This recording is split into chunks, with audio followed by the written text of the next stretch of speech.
would it wow me? Say, what can you say, my one ya? And my Bemumo, she am a mere buessy do. On in a pump for on Adom FM. Shama me a boy do him such one in a park of Fina Westiano and when you're MultiMedia. So and then you bring a brother not no tree abo a drum says I got us with Diana or Tredia. Winning say a young Nkommo bre and a answer. If I said that Emma Susie Herbal Center, Ghana Mani Mema Eda Woman Sieno. Now would do who air can who good who shemubi aka a man now or do I sit there echo Susie Herbal Center. Sansa a man no more or ye a messima. Enti otis was a Ghana man Mema Eda Wasia. A man no Eda Susie Herbal Center for us to say Wama Womukunuma drew ama fe ni je abafi. A mema no so Eda Susie Herbal Center for us say sa wama woma yire no madro ama woma ye a messima. Tia na ye kantan cross crisscross. Wo hona unhu woma me so bo modern sa obeko. Aye kan high life bitters. High life bitters. We be semfa high life for meseme reggae. We emfa reggae meseme high life. Eno na na ba so obi ahu. Tete dia ne se na kenken kwa afi na papa na ba. High life bitters. The performer on a age man ama wo. Cheche kwa misro. Dia dance e chem peso dance die ne ye de chem. Nkommo brass so e wo Adom 106.3 FM Facebook so Jamestown Jeko e de ato ho nti ye demu e wo Adom 106.3 FM. Musa na chese YouTube 106.3 FM so ye wo hobi. Ne ye Nkommo no ade ye ede wo ye na o ye Nkommo ene Nkommo aminu wudie no e good woman enwoma ye ya ye de pam emema e wo fie ayodo wani akan mu ahunu gu kan na waduane ene wo hu sese ena de you educate a woman you say esuma sembi wo ho a ema mema ni bidwane frifie wo ko yenso won pe yenso won no wo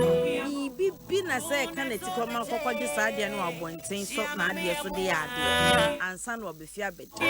anas wa shemsa eno hu Nkommo ena ne mene wo bo dibio ni ohima sachiwa hwenepa akrofi ma me abo asi edu reverend Ojina humika krebi enti bia wobetene nka ese ono aba betene mu na fe ono wo mienu na Bo Nkommo no na unim sasa de adwuma wetie no enyo ba akofo ena edie an ya na yeni animdifo a waben ewo Nkommo na ye de atodwa no mu na fe wo mo aboa am ye nyina ya ka bom na ya Bo Nkommo enti shine ba bia wo bia bra na de no ehunu play na ha eye obetimi akọ na fe ya Bo Nkommo na ma me ebo ase duba obebo Nkommo no obema weni daso mayemo ene Nkommo a ye bo eye enioma say etimi pa mema wo fie ye ni enko so Nkommo obi so ni kunu edi Nkommo o mi kunu de me ne kasapa priceless ya ba ena anim se maame ena se na adia kika kwa nyina na nipa sumasi a sa Nkommo no kwa na ni ukunu di you educated se bi we oba edu baby se bi wadwene ni ejimi kakra oh how be e da ware ni mu no ana remember me boy baby baby a se we oba we no ukunu se wadwene ni jimi kakra nye de bia na wo se wo Kenya nsasem e wo se to de bia wo Nkommo na wo bo no na mo be ma na sere saa mani wura baby onamo ano esiri ti mu ano wo sere ye Nkommo we enye Adom 106.3 FM ye Nkommo so ahe na beti sa Nkommo we ye Nkommo ati ehu hia sa me no obedi Nkommo na yesue bibi na aboa sere be ya warrior relationship e wom ni nyina betimi agina na shine na kwa ebo michido media na ye de aseda ma Susie Herbal Center ne high life bittersi na Jamestown Jeko u twa rasta on uguso rasta na besane u ye rasta osu obesane na wa ye friends Kwame Eugene kwala bremu de nu bi ni enim se Kwame Eugene de oba be ye ni o sha se ya fe hwe no abo agu na chi wa ye nu bi e na o de ti ha miemi mfima no ma me na precious akese ajuman obi se ni din this was in school din in the class ka ho baba ka cho say abri girls ss2 be a business No na ye babysitter ewa ha eti ono susu bo bichidom extraordinary ono bo bichidom na yema me na ni di dwumadie akwa ba prophetess Mrs. Grace Owusu Afenyi Mensa ya wo Grace Divine Healing Ministry International and headquarters ewo Ekunfi Adanse one na nim se wotutu ne nan na enkomo ni denti obebeka yensa prophetess memo adwo anwumre ya me die ma me empombo ko de adumara kwa na won so e adum bia so won ya fe dodo unso sa adum na dware o dware adum no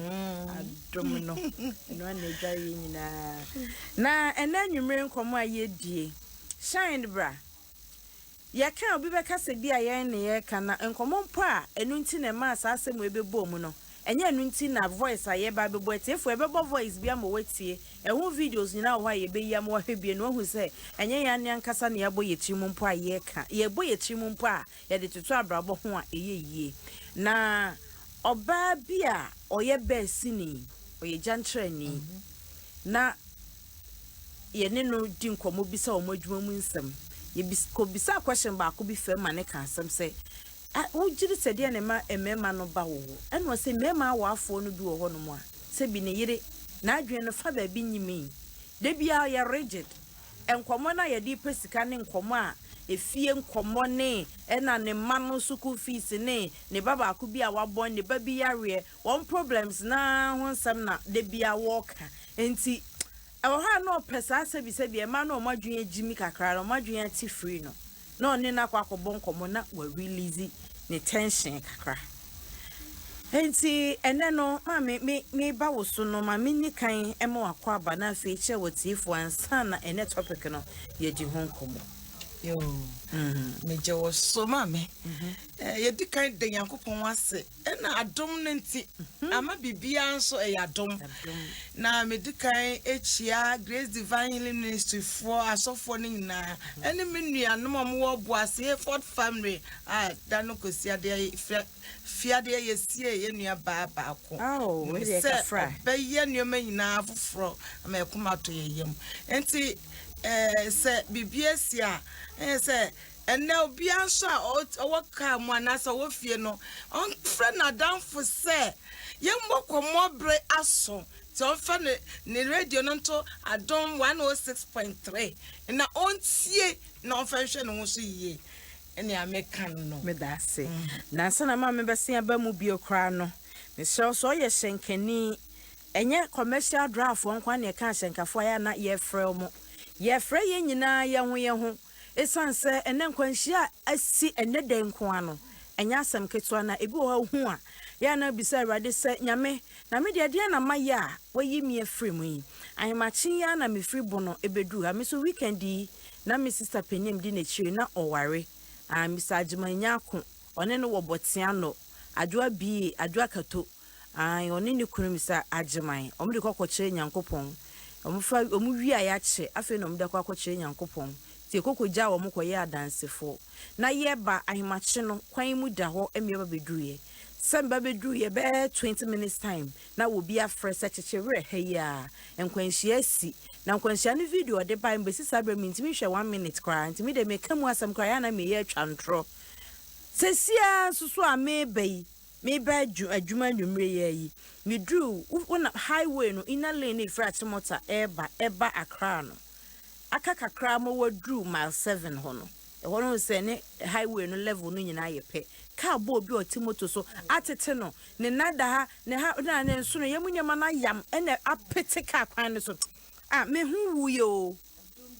adum bi na hweyen so enye papa ye enye nyansa enye bibia eya adum bi keke ena so yen so enti se na nwumre wutie mi a Nyankopon adum ene bia so wo enye me so enye papa enye nyansa enye bibia ya adum bi keke enti mi so na kwan so a na waye ahweyie na onim ye dru ho no me balance mo kan so ye we sisei what na moto yi so aka kire obi se masimu a me ba o me ba sesi a ene wa ba bewi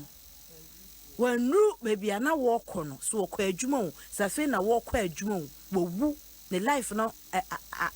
edi nyina ba wieye wo ho enti misrewo na mo a na waya hweye na misrewo hwe ho susu yie na fa bone che na yi akayo ni bibia firu mu na wiase nipa say de aye no ya meje hwe wo kyena na ma tim na wo ankasa wokọ da bi e kan ye se na nipa na wu no wa fere da bi wo susu betimi awu oti ase na wiase na wo twene tan na de kọ hen enti ya Mo Nkommo ni nyina kan ye nkommo no ho enenwiri mama ye ba brabo mu nsam na ya brabo mu nsam Nkommo aye die yi say yet ho say awafo ye say communication ewo aware mu a eye na say communication no enye ni nyina na ye nyansa communication ho enye ni nyina na ye say wo say o kire ukunu ba na enem adwuma mu na ne bu adwuma mu Nkommo ne bo sikasa mu Nkommo ene fa nkompa bo mu ene hireba say enye no nko awo ho de na ka ho bi yo etiefo se na ye ka no se we bie e de atoa no 6.3 dia fra wonua ne wadanfo no se o monso ntie na du pempen so se obia ye krado tie awara no mu ensam adofo asema wo bi samui ese se na de bia meka na ese se oni pa bia wo kwa aware a wa hu se waso aware se wo se waso aware a encheche wa ware mu nyina esese wote ase na usue mu ade edikan obi na dwen se o me ware a sebi esese me kowo esese me nya sika obi butai no obi so butai ne se esese me ware a me kru me hu se me kru to me ni me di ngita ho yie na ne ka ho ne de ondwen ho ana se se ohwe mabusua esese me ware obi obeyi sika ma me eya eka ware no ho de ne mom odo na eka ho no se odo na ye adwuma sika sam no nyina no ekire na be ya mansotwe nietia ama aware yesi ye kwakwa ware a eya na nsamsam bi egina nkomodie so ba ware anase be ma ware na se woni wo yire endi nkom ye nkomo ne wo mumienu obi nkomodie na wo ka no seb ye ni tie nkomo na ni atiro donti de bia ne kunu be fie adwuma be bon ne bo nkomo no ese se obi se ni sika ese se okachire ni se ya mama me ehie sei ye krom ye yese ayefo bi wo ho ye ye bi wo ho nti che se one ne krum be bon nkomo a odon nkomo pa ye hu epempem ye hu susu ye mu edi brabo nkomo a mpo nkwara no wo kra se ye ma omo ekokada no sei na ema obi na nanu kru fie adwuma ba ya mi ena mi hie wei ena ada no nkola ne sikara ne school fees no enti ebesa de bia no so ba ye na dwi so ne kru bebo nkomo a mame onu no ba ma ne yemu hihye no asem obetie no onim se eye sikasam enti wo ma na ni nje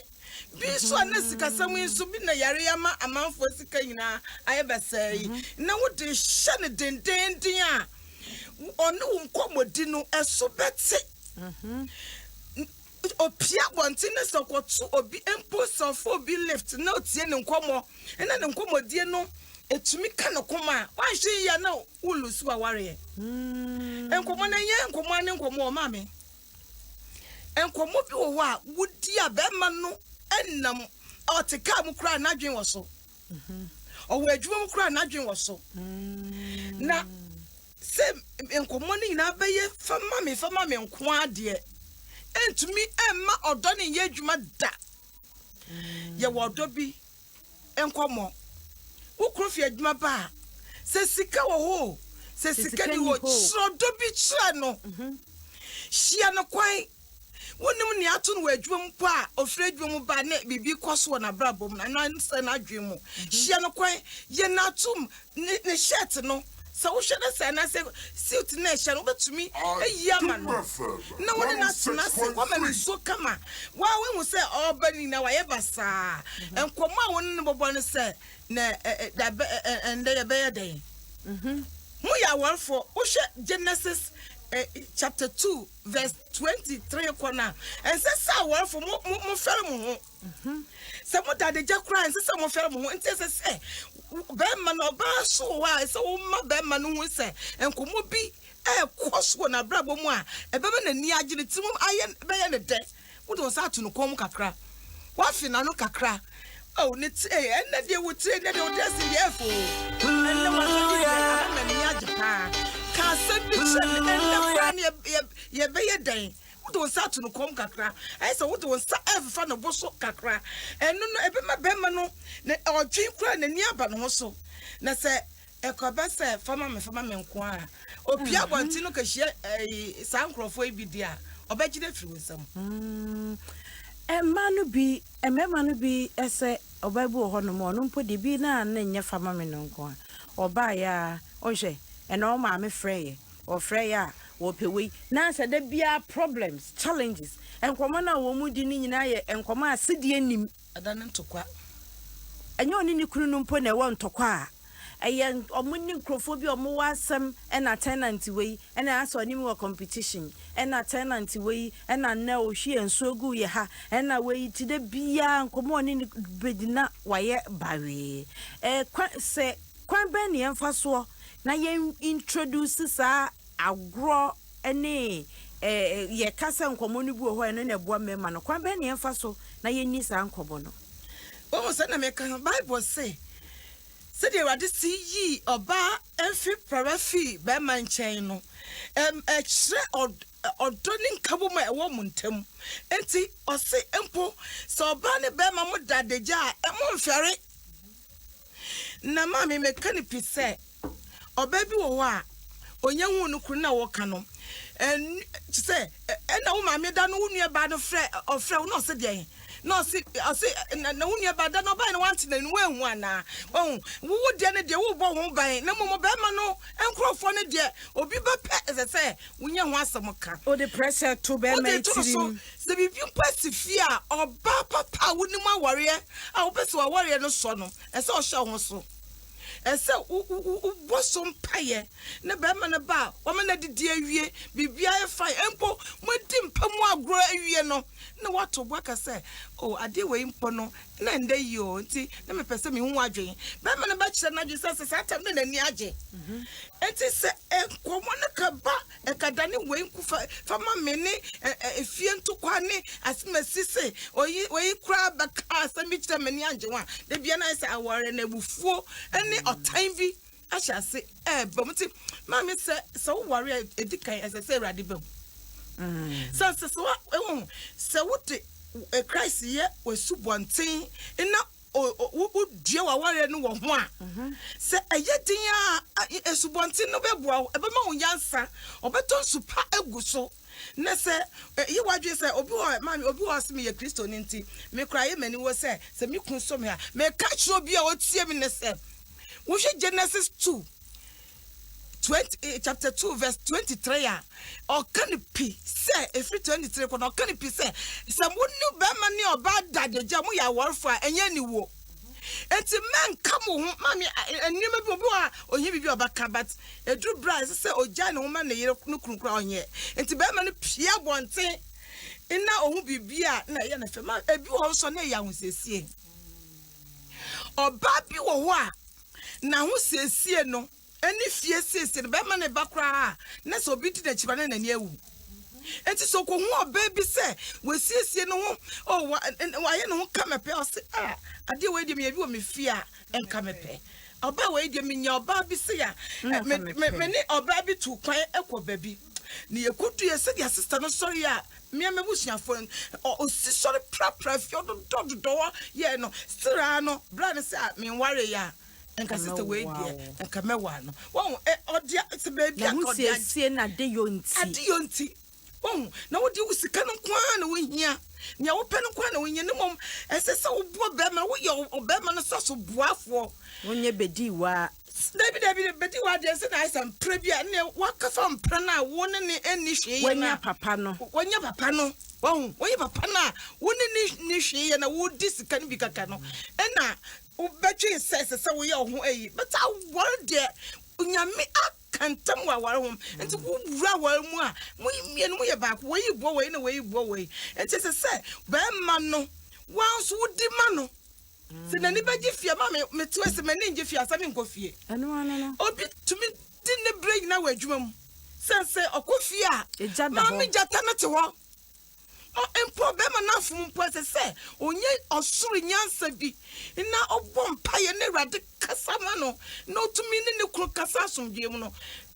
na danfo di na chio obetia no wamuna na wonim so baby wo said o se ne kunkwase be ma na wo ye wo se kunkwase be ma wo wi wode na chi ebesa wo nya bibia anaso kwato bi wa bonte no se daddy mirror ono adwum kra ni secretary kra na se na ni so ni ndwuma won sha na adwin bi abanetirim enti ma mo tie yen ekotu ba bia wo suban no se so na kakra ebre da ne nti da ne nneema mu ese minim se wo ware no kwa sori asofo kasa kire mo ye kanse mo pa na so wo tie wie ye na wo pia bonten na ye wo wade bo people ayemare why dwen se when you were no we a champion ye wa ye fra awanu tumi gu men kan kire enti nia me kan se siesie wo kom be me bo nim dress mame obi wasiko ni mo dressing oba ye wasede se wo hwe na fade no de pie ni se eye kama na se de wa wo besia ye na wo de be pie akọ mama me no say another topic for another day obi so wasiesie na ma afi wa pa wi no na afi no oba be hwe class foforo na wadu first no class 1 na asia no wa pa de na ko do classes de ko pe classes ma I don't so ho another yes by bonne pa ebi suban ye e ma ne bregu e me ma bi so fa ma bi sa tabi bro pa tefiro ba bi fira techem eni kokosi kokko so na oba na wi akwa kodi na ya chese nya ne so be ma obi abafo bi akwa brechire mame one no wa boka abafo se ode na wo ode ne bele nyina akwa brechire me nka kuro no ode ne koduru ho no obefa ne boyfriend ede ne kwa ama omaware na gu afedi ose nkola no kra no enye be ma na mba ma be ma na eya yes ema be ma na eya na oba sei eye den ya awrade be bisaw enti mo amotie bibie ni wiase wo ya awrade embisa ho asam enko adwuma bia wo ya be bu ho nkontai enti se wo ware aware so e bu ho nkontai wan ware yie no ko ware biba na wo tete no no wa menani anje na ye na dwen se minum aduro wu ano obitu ya mo binum aduro wu enti aware mu anije aware edo se won tiase a asi kire wom ewo wom bibia bi wom ye infant for say oya nwene daw eye nyon so eye de eti se cake sweet pain wo hwe no ho na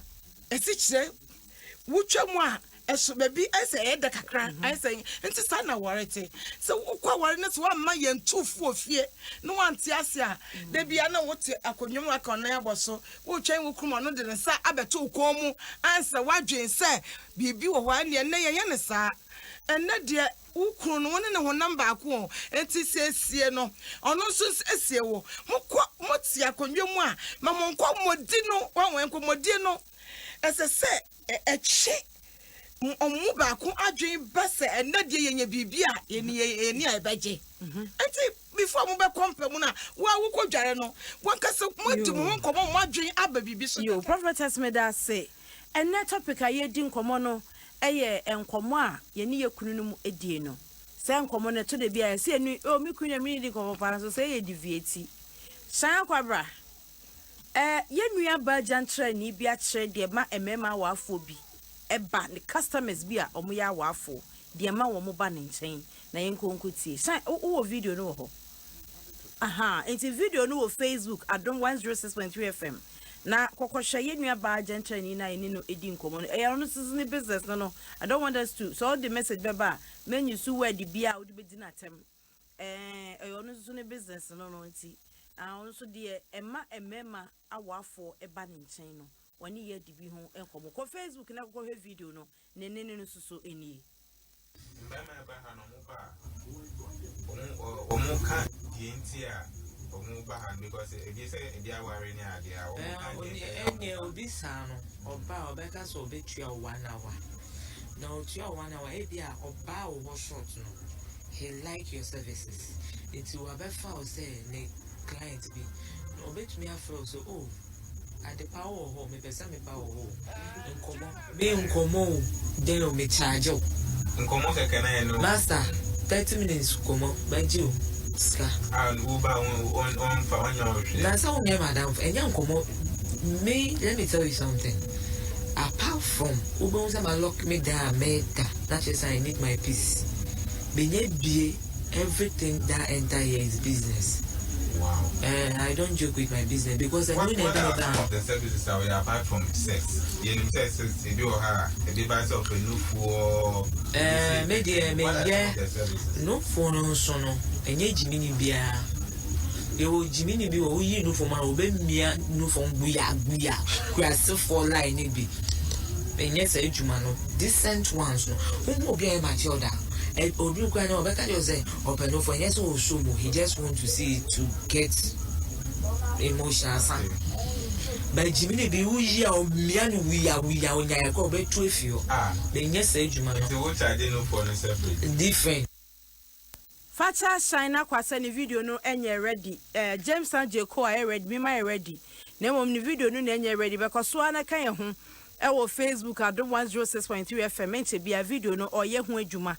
Say nipa no anim baabi na oye hu adwuma kakra bi sade Ghana mra ehye na oye adwuma no kakra bi na fi wi a ode beba ameye hunu no o se o charge nkomo ne sanse se emema ni bi ukunu twempena betu aba se oba no one ne twempena no one ne nada o kan wunyi ni one oba ne na one ne hia ye bo mpu no oba ne komo ye ne de eti waji oba ne brown person obakofo obema foforo na se next time o ko ne na kwakobon komo a wuntimi mo no na obekọ na obema foforo abehye ho ntini waji oba ne chate se de ne girl no e na one ne ehyehe honom ne nkomo na ye ne de kakire nti na se video no ba na nkomo na ekoso a obeti se o se ono no like oye blunt se na adwuma na wo ye no wunim dada enti wo ba no o kan wo mfra ne o kan sa nkomo na wo mu di a obie mu sa enti beba ni bu ho a otia no wasere a na ne ho abai no se me komi ko bi wo pon adwuma ni ti pai no o ko ba no wono ma no wo hye ni toli no wo kekan kansam ensem a sensere kwa yiri sere kwa sa na ne ho atso no na obema no adikofie oba aware ben na odi ware ukuni one what's ukunu to leader kano krepa bra Facebook Adom 106.3 FM nefa onokre to ho ma me twro to ho ma me emema nso amutie me ye kan aye kan ma no oso wahye oyiri to leader onhye wo yiri to leader anasa bibi abeya ma oba na sere pa no obi na eye bia wo hwe TV an wo sere nka wo hu se waye bibi ama wo yere wasere da wo hu se ukunu wo ankasa watimia bibi ama na sere da ukunu onya sa rigido. He is not that rigid. Eye wo no ama na ye desa. Wo oyere onya that rigid. Wo eno ama basa. E wo se wo na nije. Se de ye adru. Se de ankasa no ye adru. Enti e wo se uma nipa na ne ti no o feel free. O feel free. Na last year program bi se ya na bi phone na bi say o partner watan wo anim da. Obi say na me chance ade me krasini. Na me say no e krasini pa. E ka brabo no ho.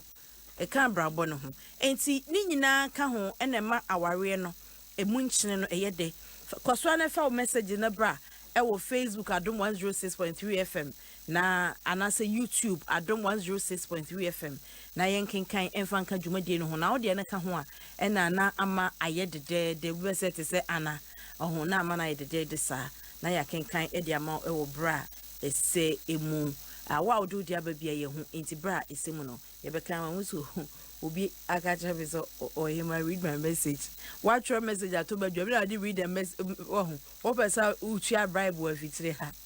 mate making kan ma e wo bra ese mu e wo ye Nkommo dwumade yi eso san guso ye video no ho adwuma nipa ye ni di nkoma o kire yen se mema bi e kwa ashawola nkoko tie Nkommo obi susu kokko hwe no fo de nani keke e ne kokko hwe obi susu kokko nom no fo no keke onko sebi onko di odani ne kokko hwe na wasen aba no watue sika na waba so for mama wahu ye wo aware mu eniwe bi esese awarfo atumi he obi entumi hye 19 poda esese sa nyoma nyina ba brabo no mu ese wonye 90 bia be ma na hu se wodware ofie dwobe obeto se wodware ahye wo 90 kama onu anani baje obi also a okasa one ne yire ndware kra na obal baga se ede be esa na masai wa sai Esa wo sai ma wo kunu. Esa wo sai ma wo kunu. Mu ina wo yade baako. Mu ye won number. Na me say mo kan Genesis 2. E free 1 kapim 25 no. Obe hu nsam e wo ho. Enti kotu baby a esa se wo ma wo kunu ehu sede a wo tie. Watare shem wo fie a ubetumi ashatare a ye short kakra. Ukun wo fie no night bi emu ye light won na wa ye ho kama be ma ne pie ye obehu wona ne ohunu abonte no na wo ho aye na adwen free so wo hia na wo se ende de ya gro na ebedi wo mpamu no ese ya practice won wonya ye hwe so waka asem bi a ama ono asem no kra ye ne sere ebufo no different dwom eba no adana no asam foforo ese se dia wo kra se mo wa mu din komo toli bi na waka faba ye nkola no na agro bi ayedi ye se yo ese o sa akwa ye wo mami wo hene ayi nyina no experience bi a wonya ye bi na waka faba no so be ma no etie ono so be ma no so e de ne dia ba wa obi anka nkyere mo se mo nsore nkwada mu na we won so bi de ntuma chichi de tipampe waka sha tere den ese se wo hye 90 enti na 90 wo ho no ana se bia atare bia body type bia wo bi baka say na me body type bia wo ho dressing wo a ebe yi wo nso ba bia e se woni wo kro wo fie dia ese se wo se dia o hu abontin na e ne fa ma me bi wo ye ntem ye mantem wo se na de wo siesie o hu kra de sen ena won siesie o hu tie se me man me kru wo se o mo nkoto abontin bia ne me nso a o tie se wo ware dia oba warfo enfere wo kru be ma wo so wa chichire wo hu den wo ka shedi kapampi e dia oba bi hu se ni kra shedi kada de bi o she process ai me mesane me bie me yie fi wo baba me ukuru yesa wa obero me ro sense se bibi ye ebasa na so ye din yo we silence no bepe hwe no so bonsam e ba betina ware no mu enti kudu bi na adwe no e dan je se wo ma no hu se nia wa sheda wona so yi because me share inika bia na ye ma she 90 kama adenti na wo de anajo o dana trousers o be se pantalon content inside be ma bi wo ho a ebuhie na ofiri mu no said you impo bi what now bi nchan ye atene ya bi nti ama ye adwen bia banitim se one ne ye kura o kura se ofere enti so ba bi se no ka hye be ma se ya ese so won ne tena se wo homework yo wo adwuma ya because enipa wo adwuma de obia ne hawo enti wo kware adian hawo bi wo ba bi enti ese so wotumi echi ne tena se wo ma ne wo se wo mfere ade wo mfere no sasa ne bibia ya wo dia wo so bibia ya ne dia na se dia wo ka no se bi obi mu a otumi je frama wo je frama ne hu se wo mfere enti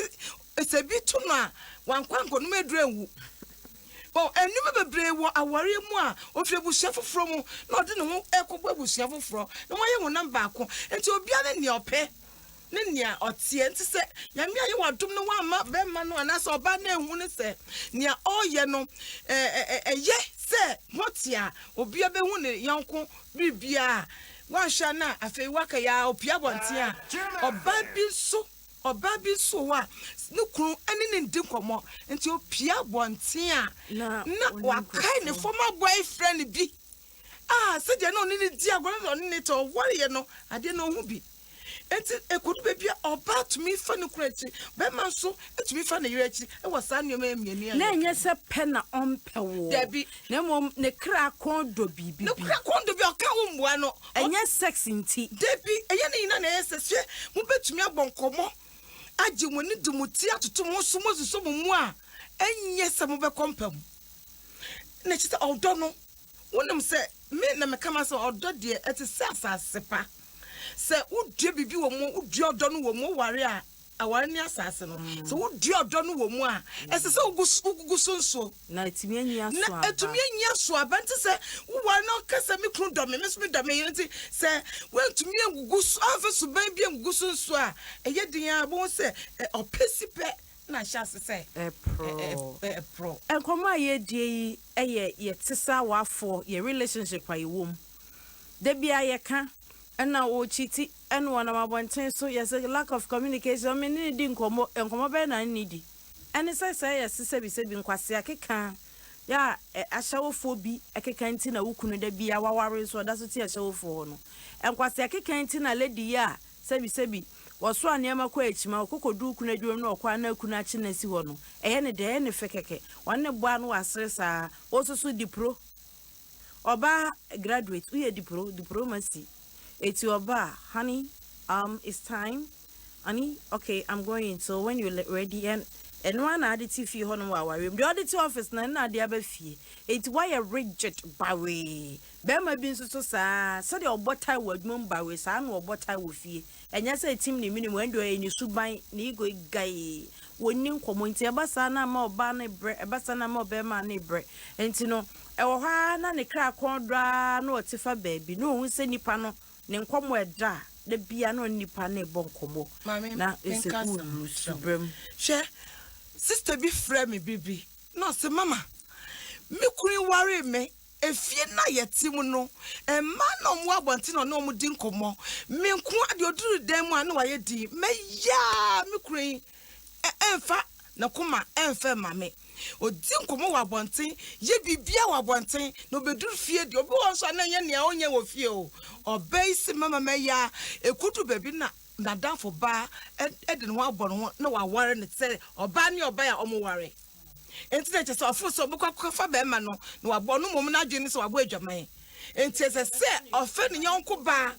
na omo ye sa ne no mo dinko no mo ye nia no ho beto na maka chense wo ho beto bedu baby no uni oyankopon ntam wasam na mitunufu e ma ne jaye wo ekodu baby a ye yankasa ye war no ya dwe se oba na ware no se wo be your tanfo be ma na be your tanfo se wo ye na wo kan wo kɔ adwum na se adwum wo position no hwe soma wa wo be fie dia se wo ye ohine o se wo ye MPO se wo ye president so wo ye sofo pani o wo nye be fie a wo yire no otese wa won ne pe enti se wanye ne se adwi bi ba wotim se me wo post se me kunu anasa me yire enti me ne ntina se endi nkomo a na me yet me hot se be ma ne bi me wo bi chen me sua de chen akọ school chen no me position wadwuma so chen enti me ne na endi nkomo a kaketue bi enkomo da papa enkomo edo enkomo na twetwe nsambo se wo se wo no kunu Bo Nkommo a yiwo de yintukwa ne nia wonya no firimu enye de bia na wonya bibia wo baka wo de fa to nchen na enkomo no mu na no abehu ne ehia no wa ya ma wo enti me sra warfo se mo ya na afi mo se obonsam na eye enti afi ne mo chi no akafa no bi so asoa enti oba besia ma wo kunu enkomo da wo wo mu no wo papa no ma me wo Bo Nkommo pa enti mo da so wa eware ewa kurase e debent na wo ne wo kunu entumi ntena se endwindwin munkole ne besa nkola no so e wakasam obi si ne kunu ne nkonkonsa partner ono ne di ne nkonkonsa obi so mi de mi kunu de me hu asem kra wo kroma na me ho keka me ho premi se me dru fie ntem no akoka obi nso so wadamfo bi a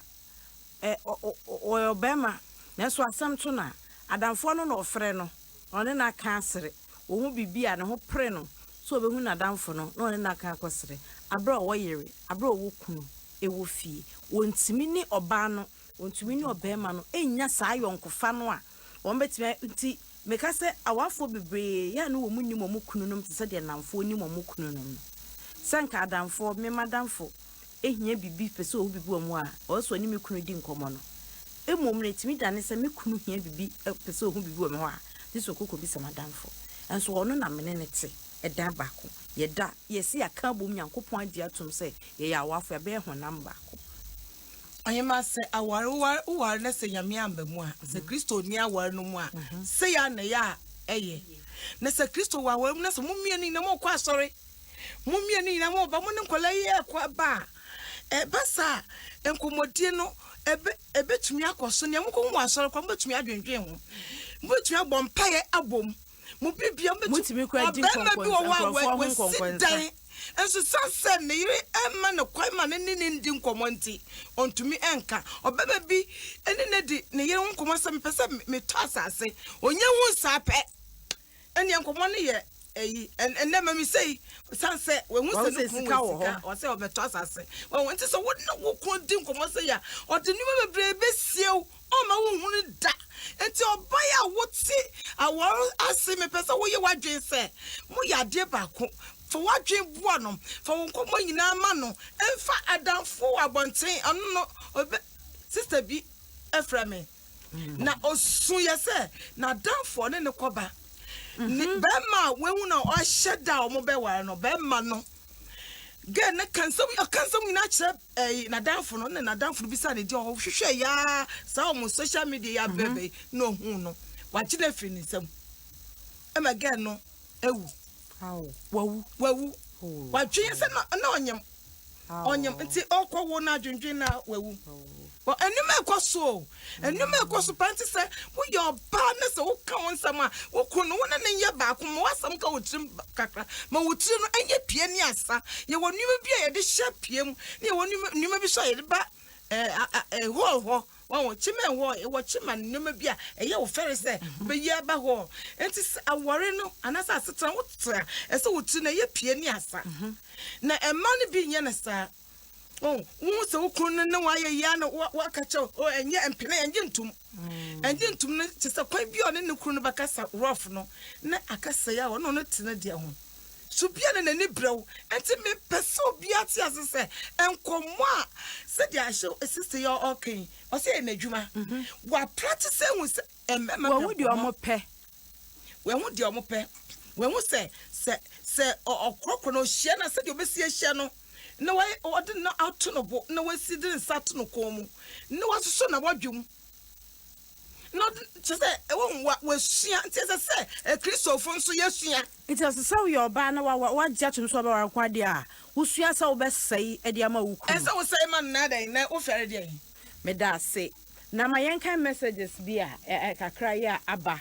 Emmanuel Abwaje odi na metimi medikan akan wose me hwemo ewo Dallas Texas USA mami yeboa I love this your educative program so much keep it up sweetie mami yeboa mami yeboa kazane Edred Chum Barima and was say love is the key in marriage that is so odo any safwa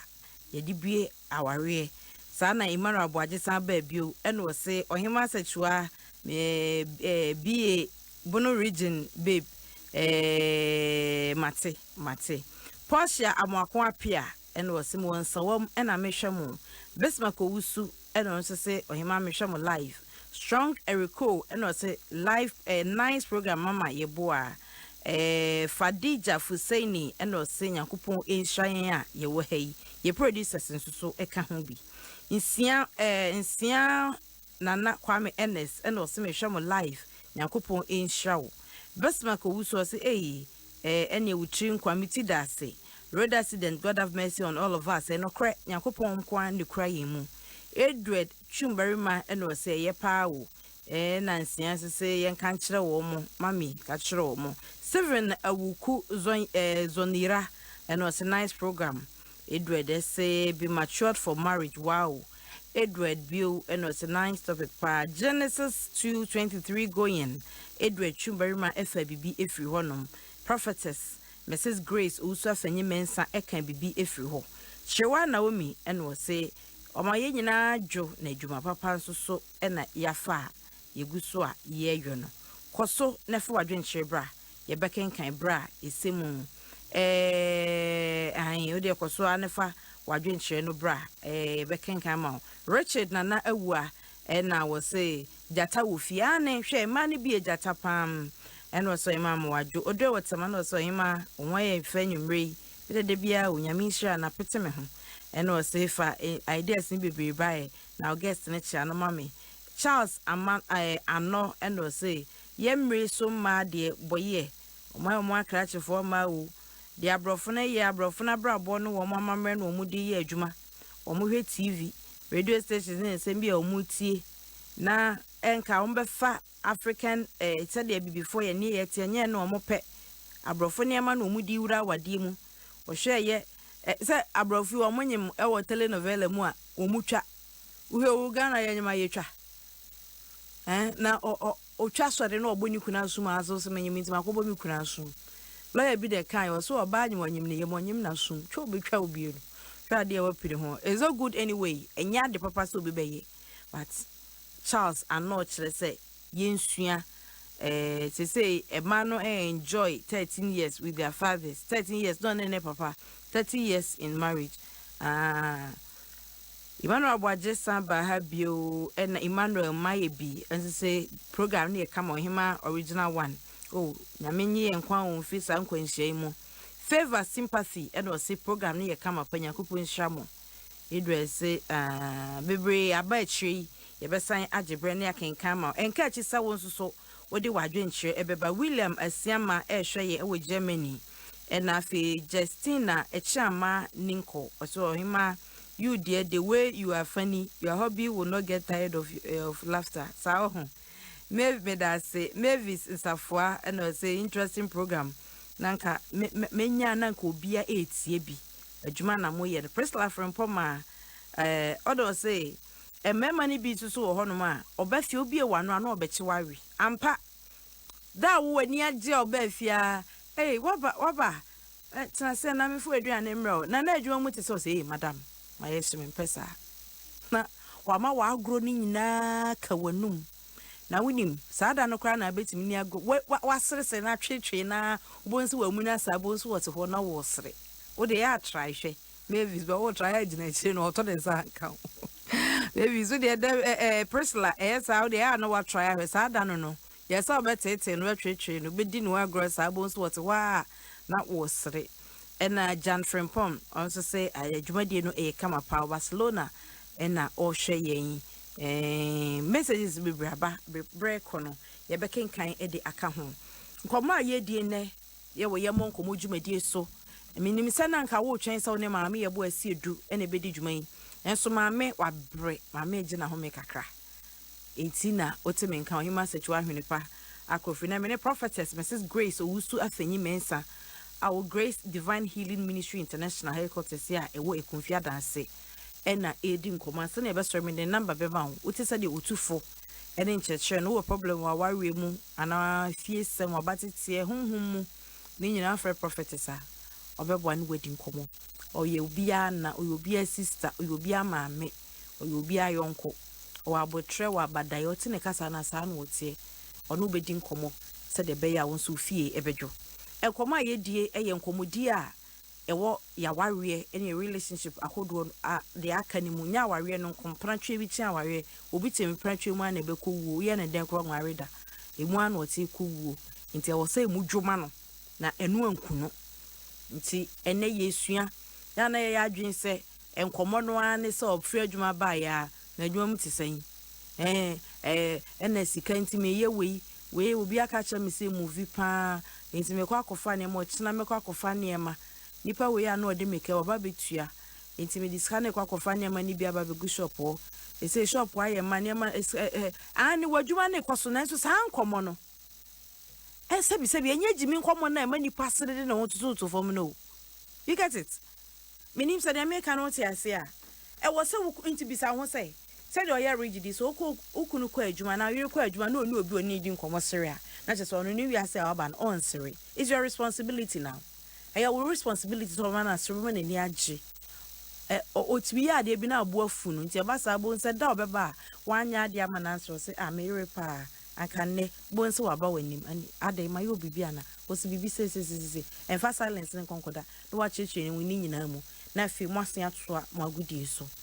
eno ho nkomo na na yebo de okokofa nkomo e baaye eye gentle ni ba ni kokodi nkomo a o ka kire yen se ne customers na amo ya waafo ni bi ba omo mase omo ne ba beda se bi oba bedi no ne mom oba se ode ne mom nkomo no wonsere no release tension ne stress na onko fie nkoda ko bi se kodun so koda no onko fie nkoda enu nti na ne me ne prophetess ya no ayeden asem ne ye ka bi hu se ye no kre ma ne mema ni bo aya ye nkomo ni nyina akoye sika bi kura nya se meje fama me ne mom eye business eye nkwala no eye busua eye afisem eye project bi ayeye ye japade bi ho nkomo e document bi ya kwantuo bi eno a ne ye ka shitoli oba sek kansem na no bu ne da kwan ofa so ye bibi oyeye obi si ni kunu ne yire one ne da o te a ne twe enti so mu didi nkomo nam kromkra no onya ka trepe omienu nyina sere a obi ante ase omunya ka tre no pe na obi omumienu nyina obi esere so omunna mana se tension abo omumu na obema na nebe kai first na oka na omienu nyina esere you see enti abufuo kra wo ho a posa abufuo no na ekofom enti nkomo ben na okunu di yes who progress e business wise but sikaba no ukunu afi na okwa abontin so sikaba na afi na suspect say oyere ni obi twempena because e ho kwa awosere ene be bo nkomo enti meme ma meta me bisa prophetess question hey prophetess pacho wo would you wait for we na ye we a e be yo say no ama me answer na debi ene ye bo nkomo obi e ka bi nti na na me bia me phone lines ni ntemo no ama won so abom na woni ya bo nkomo asama asawoni bayi kan wo ye nipa obi se waje bribe da o se semi president and say me nipa mpacho se wo a wotie me a wakwa relationship mu da asama asawoni ba ne kan hu ne sen enokre ana say the all kan obo na yeso ye exaggerate ana prophetess me bo a wow mame wo hwe aware a egu ana say ni genimu a eye mpenimfo a omo adwuma mu emma ne mema obewe bi wo a ohwe ne penny oye MP ana asam council oye MP ana so oye president na oye sofo penny bi enti onye bre na esese wo timetable na ye adwuma eye denya wakwore obi bad na befie ese wo timetable na ye adwuma ese wo chicha ma ono nso nya bi na oba na se be ma no wo nya ne ho bre enne ne dinkom ekodu be bi abata no so ye kan ho bi obeto se ne ba no ne yire adware no enne asemase yire agimi no kra fe de ono na ne dware na afei da no so me koya me koto is on ne yire senior ma wase no kra endem bre ya wiase bie nyame soma ye bebre ya tia so be ma no saso boafo ne obey ese sa batan yeso ye tiase ne ma omo kwan ema omo ware obi fra ne ba wo obi ne kunu edi nkomo a anasa ne yire edi nkomo a ebusua na fra omo ba ko a omo nkasa omo wie da ena ejwe bi omo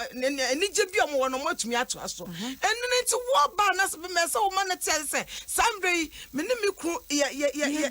tie komo enti anapenya me ya duma me frau ni nyina ka wo bi na se wo jai bi aba me ne ono so we jaki na yi na afei na wo ma me ana papa e frau obeka busi was me so ka chense me pa cho me kunu ne me ka se me ya me bo cha na pa me frau we cha so obe wie na wada sa enti se wa anya ne sa na fei wo be wie ne se wada na opia bonti na ni jaki e sori ne se o se o de fasa enkrofo yi wa wo hwe won se be ka okunu biem who cover we Okafo enti se so bad ye me pa ocho ma wukru eni jiwde jimima no me ewo kakra ne me na ni nka ho na mema no nso obema bi wo ho a nana se ohima so se oba no be ne den kra na ninje ode ayi ne suban o hye ase no bia na ote obi nche no kra no na opani bi oba pani bi ene ne da enti akaya ni suban se o aware na waware no kra giso kwa abonten ansa enti bibie mu no obafia ondi nkomo eni chesem bi oba ne yeden kra na enso nani enti besa na se ope asori bi ko ena se spiritual marriage bi e wonu mu a eno so obon pai masade no sa etumi basa obabi won so a o hye ase a se ya oni oba ema ne mema eye santi okehye no kunu no a eya na bema no ye den kura ye nani so wo de kire no eno de eya ye yankwala no na obabi ebu ese sebi atwe behuni wura na bre ese wo kire no aha enti prophetess ya bochama me video na ye kan ye ahyawoni na ye ne no kokodi nkomo na o kachre yen said the customers ba de ma bi mu ba ho ene de o maka kire no no sesia at the Facebook Adom 106.3 FM enti wo kwa obenya hwe afeni aye ho adwuma no awie se dem di kan epa wo chew no video no ene da ho no oba no na e ka asem no kire yen se obema bi wo ho no mu a enye se bi one ne na ye nti ene oba ne nchen oba one ne ba be bon komokwa oba no nkoma o ka kire na asem o ka kire no yen san nti emra mbama ba ha no mo ba omo ka dientia omo ba ha because ebi say ebi aware ni ade a omo ka any obi sa no oba ka so obetua 1 hour na otua 1 hour ebi a oba wo short no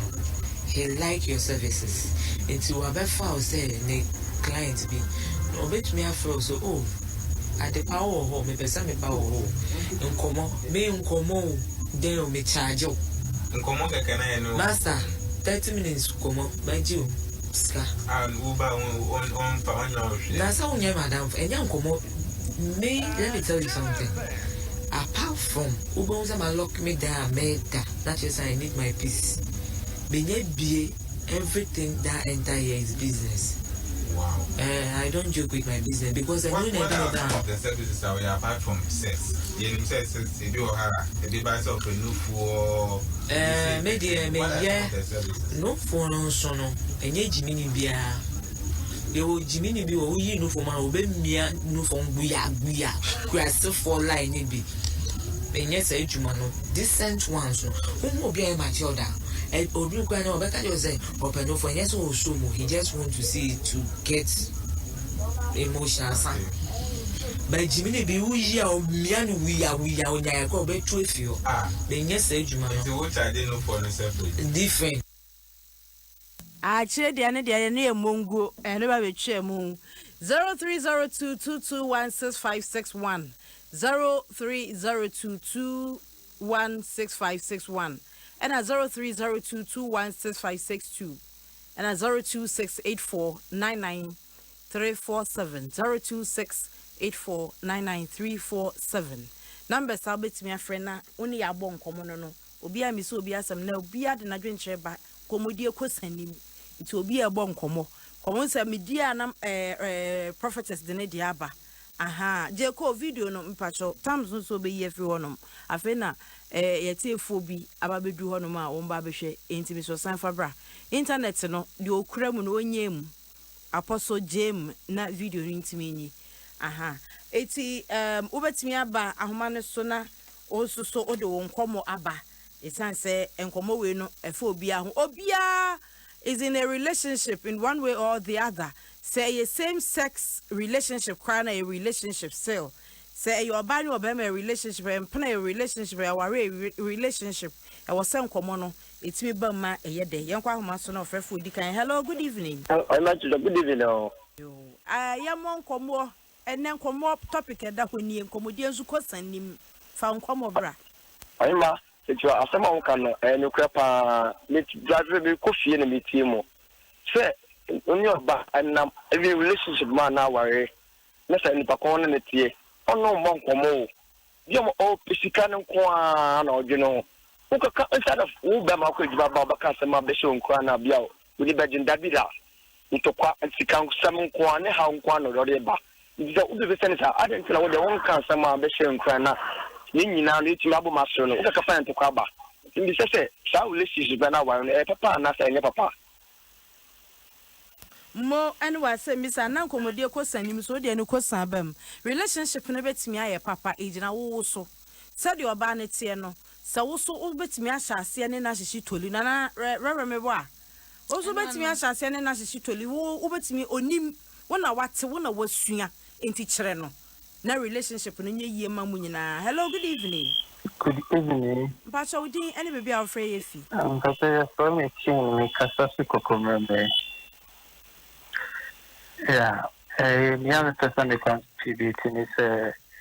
far our relationship one no. Oh, say asafia no we need your ban mo na okokoware no. Wa fa na ko fi. Eti den na beba. Ansa na ba ne beye o tamfo the honor see a shade me fi we are back the day mode of Okumbe changing on. Look for the previous days. Again is year before and all changing the attitude. What to me discover that then ube to me and then I are so sensitive to the sense that on no tina only be been a shame. That's a lovely people. Oh, have to capture me back. We have to look for the previous what happened and so on. See before neighbor one can discover. Then I hope you can rectify your relationship back. And because I'm person with this support so my member program. Me da se mo odia no so edimu pa na okunupa junior and o say ne former girlfriend bi say friend ni jamokupa na ubotomu nye na ope nkomo no bem se na de aka no o say ne former girlfriend na ye ni no wa friend na ni nka ba bi owo no e ma no bebre complain mo exes e me ma no bebre complain mo exes o say oh wo die na wo say wa na me ware wo o ma ni jeje say na wa me sere esu bia bibi ba ko mienu bi nti na mo ntem say wa wo ni kokosi aye nso so oba fia wanu abotai bare oba ukunu pia friends dipro wuni adaje ane na di nkomo. Hello, good evening. Ajamajo. Yeah, no, na mbom design. Ho Adom na wonso e. Oh, na mo nkomo na yede. Me da se. Me fan chia mama mi we. Ya mama, sa me wo tie fa Uncle James neka say spenters. Okay, uncle. One day na yi even say ni Adom FM e da ho sa super glue. O yin fi order, sa me wo tie mi. Me de bet maka kan say. Emma if mo sempa but tama ya mo di bisa niema no enye wagara wie kwa wo pie no wonu wada na dwene nyina e dia ka wo biara kwa wo nyawo nche no bisa o nu akwa na me ka wa ka cho se dia akwa no school fees no wa fa bag na wo pie no afi na wo di bedu wati tema wo ye ready se wo ne Bo Nkommo no afi do ko fa aye dia mbe be 1 month na yintum wo se sa niema no nyina no yes ankom isi o ye ready se oboso ko ibi hu no no dis ankom no ba no ebusu kwa wo tetri wo Bo Nkommo no onfa ma wo why busy now why ready obey ya obey yes yes ankom no kwa samunya erection na motivate me ma ejojo ampa majoze yes someone dey no sorry na ye masa ankom no so etimi ma na ejojo ampa him ekokwa ene ekwa this adiche esa ba with speed ekwa dia isa adiche so nya dia for so grab you kwa mami so pa sa ankom no ekwa so erectile dysfunction say odi nkomo no bia enye ba na ejoa no Nkomo e cause erectile dysfunction e ma no mutie e na mi kunu na nso na men na ade oba ya na akofa nkomo na ba na ajo ma jo ya na pom ti say nyamna do me hoye and as you have nkomo over there bra yo mo nkomo me mechi ho papa ebi se oba ebi amatu fika aye ho ade de bia ebi auto ade every Sunday any yetimi ye wo fie ni so every Sunday na me wo fie e yes o ma me meji titri untali shemu wo ho so a se no so be hwe watale no e be ma ye bo se bibi be me ni so se ade ya wa ye kura no me kwa o sa de kwa na oba no sa oba na wo twem na de o hye bi no eno na wo hye no ema ma adwene nko nso oba no wa ye no basa na ti ho so obe wa se nkomo kura no oni no mo nti ko nya oba bia oni no Bo Nkommo e ma brabo ho ni me nyama ho efe any time me ka say kura na no this one any time adwe be ko no so nti ama bebre wo so e ma no so ka wo bi na ama ya kwa bonten no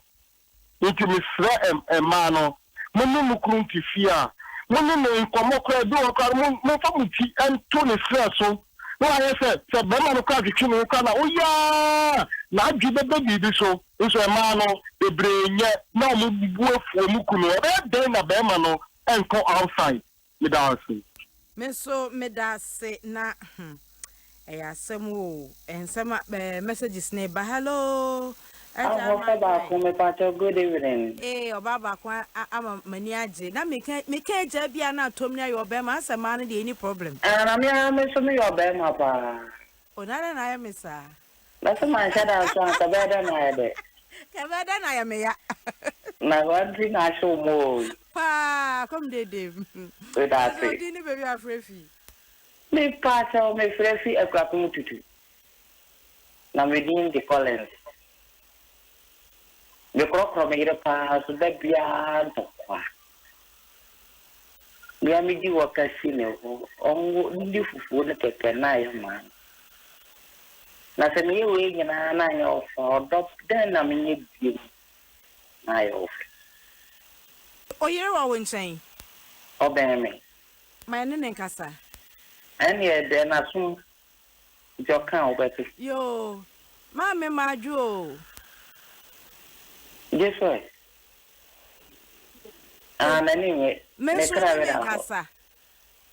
kama ta kire wampa ma ufufu asi ni ho wadi dia wie so no kra ni enti na ma ye bone ana ma papa onye bone onye papa eya brabo e ka brabo ne ho wan onko ana di awaka wo fufu ni si ne ho na me ti bedi eno so ma ye bone yankopon be hira wo ono so onye bone se wo yesa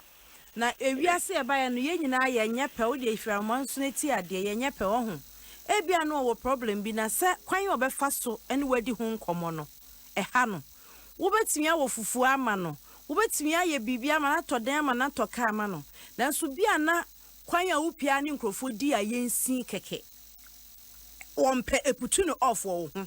etu be ye wiase nyema nyina ama no saa de no nko a wo ye no won pempe ne krampe kra etu bon se ne onhunu wo ye saa de ne nyina ama no enso no saa de na wo ye ni nti wo nhunu ye se wo nipa boni ni e wo sa wo ni di nkomo wo ma ne ben wo na oba wo hu saa de cropotin na ompe no ebetimi abasa enye wo ye ka ne general saa de na wo ye ni nyina chi ukọ kromba unware na do hu fifre ba beda e sa na ne ho me te no ohun ko be fa so be ka kyerɛw enti ben no ne krokro no minim sesesi a wo tie de me nua ba me maame ana me sister ana bi kra me kyan wo pani minim ara adekode na e wo ho no wankasa wo ya honhon sa na se show mu no sebi ekun pai mu ka kyerɛ no no nsesa adekode na wo mpe no ka kyerɛ no na wiase na ye hya ase ameka no na ye di sima ewa asasi so ede ne ye gye na wonu okunu to no ba betori mu metro ne nkasa ofrefa wo twa to wa homa ne so sa anya oba ebe me ya pa Bema maju o ye na o aye bema e mana me got it nessa na me kan samba ko bi a kyerem e ma no me sere mo aso muti a sa ye on sa for ba ko shemu na when nwie nti esa no wasisi ye they make calculus no ho eti abrabo no sa na tie ye nyina ye free na ba ko yem ye free na ba ko yem kra ya adwen nye pe ne kwan fa so ye niema enye pe sesi a metie esa meto pen free sure ba bebo fom a obi bedwane obi betiem kai obi ka Jesus obi an said obi react towards it e chase ye nye nipa pe enti obi an kwan fa so ye na ade se ye wo anka wo beka no enche se ono nso so automatically e wo se ono nso so ka e wo se edu bebi a oboa no na nipa na timi aye wa pede ama wo hello radio no ko fam no na me ma waju o mpacho mi jo yo fa nkomo bra na ye ofre tato oyima ya mi show mo pa o program amoye no me Adom FM de bia mi tim ba ndam ko tina ma fra me sa kam ye de ho ase program ne come up me say happy them person me ware na friendship bi o a wo ma oba bi o a wo person ni di nkomo konfa nkomo mba wo di nkomo nso basa onche da ante no ho kampo no di nkomo ni ka ba wo shi oba bi ne so pe nkomo a e wa bi ni ekedi no so nti mba no wono mo nkasa e na oba bi so pe dress no pe tisi wo kaka kwa on fe ni serious sa no bo ma be ma no wa abonchi yes so I wono mba no kasa that's me that's so worry and so experience wo ever for just on the 80 prophetess nya me person me catch a man say wutrimi wa wig and as wa kashe weavon ana rasta ibi me pa ocho obetumi akwakwa wohuru mu enfifre eto be ma ifi adwuma ba se dia wankase wa ye ho seketu no e man ntumi onye obi ana be ma na obi okwa be ma na ono na person no oba ne di nkomo e won na ho sesi won so mo kan na ho sesi enso kan ho sebi obi amotu mu efu anase se enfifre te se ya ese otumi sesi oto bibi ye na motu mu no onye enti enfifre te kakra obema ni owrede mu okra ye ni nyina ka ho bi ene bema no so sebi ne ho efu kra oba opes ope ukra onimu ye hye no ubetumi ayi ama no eyi na motu ne se enkomodie wo muntamu yi ya ubetumi ayi ama no kra aya mu wi mo dware mo bempamu a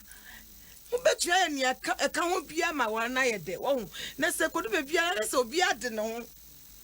ense se obi ka wo yasam enenti bebre eye projects p edisi omhom owu ana na dan for afa obi wata kwasisi ayi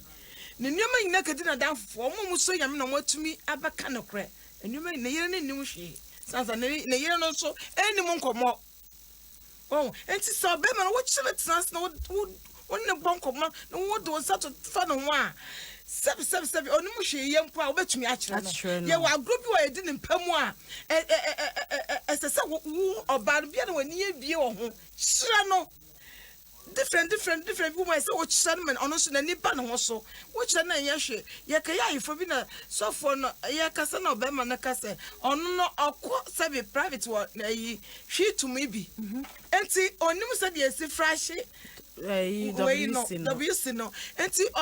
ba ware ye no oya no agyan mu saa na oba be ne mu aye pasa se de oba ne si hire be ma no se media tetem wo fie ayi mu nti won so ye ne se ye se o ma ware na ye de o ma ye be ye sikafo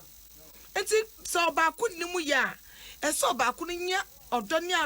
abotre bi de chire na wa ye chire no so bra ma obra ho asene sua Usia wi wa japade friwa wo na wa kire me wo na beba me nyansa wo yesa wo ontuma mu ayi bepie abonten me da se obeba aba beja ye kwan ye mon komodwumadi sunie Suzy Herbal Center Ghana mani mema eda wo masie san ne pa wo de abre yenti High Life Business the performer unum bia wa ye ho abro obada ma ene adi dwumadi ebre akasemanum na ya sorry eti Susa to church or Sase, Okakoya would get over to when you sa, I 5 minutes, and Sunny me so. Now, o messages I would buy a crab beer coming fan so, now fee ya quine a yatring. I'm gum winnie done far west, and also Shea, ever with chow, ever upper west region, so hima, or hear me for pa. Na juma paso so na we neated and was a topic near nice. Me who our topic anymore. I've seen myself in this topic pa. And madam was some of the baby beam. Felix Kagbe and so someone try a dear pa na me jidi set that topic with there was some pen na nuka home na mode extra. And now say a nice program pa ni aje home and no any masque also him make catch pi po say. Eye me masem na mo ka no sisi ankomo na mudi no eye masem na mo ka chese abi ahini ne pona kwa asafo abi ne pono ai o sisi a ni maid eye no yonko ni di nkomo ni maid ni nim na suma sem e chen ne yere masko na eka o se si an yonko pa oni ni di nkomo kan sumasem ni maid enya ne yere na ne yere de o say I talk more with the maid and even having sex with the maid. What you are saying is true for more mate. O say enam so kra ma one ne da. Ohun. Obama we no nyesa pen wo pe maid no. Eye bibia wo lake. Maid no ho no onya. Eti afei say one thing leads to the other. Ena ama akwakọ pie mu sa no. Kokuvia Geoffrey Geoffrey it's a nice program. I want my brethren should or say wawaria the transaction soon a wire aware so de ko nyame anim Gideon apemeko Gideon Boache was say or the bi o ka kire na I love you na ire so ka bi kire no ohima amacha and was so hwe e wo UK ohima da say Jan Frimpon was say program na nice pa Mavis is a foa any abusua bebre mudi biaba ne so bre no etia ye prophetess Mrs Grace who staff any mensa Grace Divine Healing Ministry International e konfi adance the number is 0242 842459 mpacho beche we tia kwan na de wofutu twa to kra maye so we hia me a na wo Fred no me ya de atudwe ya mpacho tabola large Living Spring wana branch no ebi okosi ada ye be empaibo ewo asori wo ti obi obetimi nka bia no onfro bi na omu na embra udu alaje wo fra me nama na wo nsaba kame no watumi aba na nia etaye kire ni se me pa ocho awari anye adamfo ne ya fagyan ya awari e de ko enkwaje mu intimestre mu wari a obi ewu nia ne yonko pe na obi asombra ne kumase ema ne yonko na ebesa nkola na omu befiri mu aba no ombeye ejapade ama wiase nyina asoso aba atibia di intimestre obi amra ne wase na awari ne yede na odon so enye adwuma prophetess na oni yen edi nkomo number ni bio 0242 842459 Use me hu loto bobo pa me hu bobo pa loto focus 0242 842459 ofrena oni mu bedi nkomo na ene de address me di misi adwam Felicia Designs 0240 701114 0240701114 Felicia Designs o de adema na nopa anwumre awia no apama wi ne ho hase ne sa no so ofa onim so bi amagina tum de say me ha adwen pa me titi nipa so me gini tum an say oh you good extra so into 0240701114 o de wade kokoma no wo fa nko wi obia intentem so be ama ya mon koma ma me ebu esi edu ni wo hima setu ahwene pa akrofi me na metina edwomu shine aqua abo life ono ena enye shine life ko bia kwanya na meka ono na ene de bia obochi dom sanso ena James J Cole ebo enso de ekokoto social media ema wunya bi ehweye adondom ye na se na wotwe senne na ma me ebu anhom nwie ya me no be san ehia mother eye precious akosi agema ono so ena ye babysitter ewo echi ho prophetess medase